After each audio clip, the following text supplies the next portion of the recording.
Nobody can forget October 7th. People forget October 7th. That was one of the most brutal. I've seen some terrible things, some brutal things. That was about as bad as it gets. And nobody can forget that. With that being said, it's got to get over with. It's got to get over with because between the hunger and all of the other problems, worse than hunger, death, pure death, people being killed. And, I'm the one that brought back the hostages.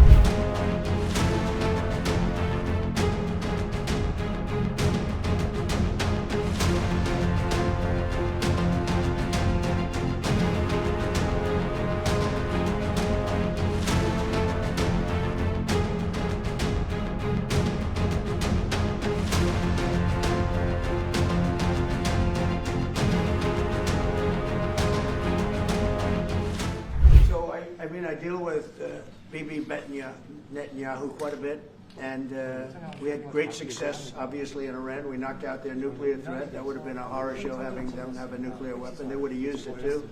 We did very well there.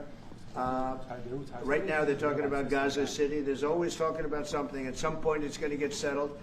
And I'm saying you better get it settled soon. You have to get it settled soon. And that means, nobody can forget October 7th. People forget October 7th. That was one of the most brutal. I've seen some terrible things, some brutal things. That was about as bad as it gets. And nobody can forget that. With that being said, it's got to get over with. It's got to get over with because between the hunger and all of the other problems, worse than hunger, death, pure death, people being killed.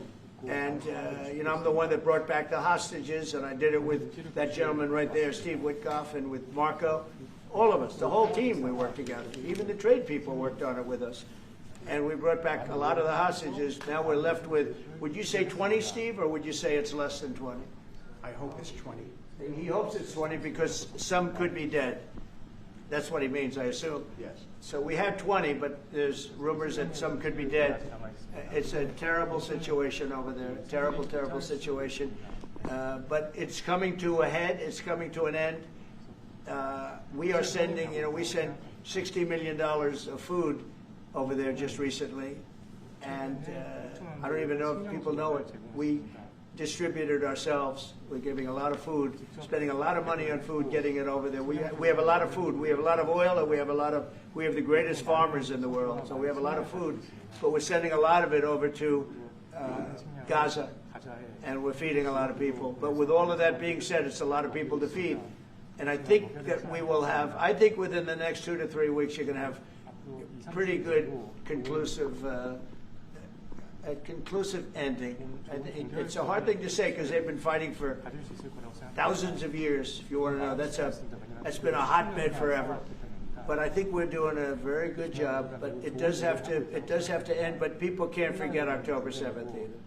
Yeah, it's never stopped. We've always looked to find a solution there. Ultimately, as the president said, we want it to end. It has to end with no Hamas. Steve, where are we? I would say that we wouldn't be anywhere but for the president's truth last week, which was a statement to Hamas that they better get their act together and get to the peace table. But for that, it would have been all stalled. So, as usual, he is the man who moves it. Thank you. Thank you very much, everybody.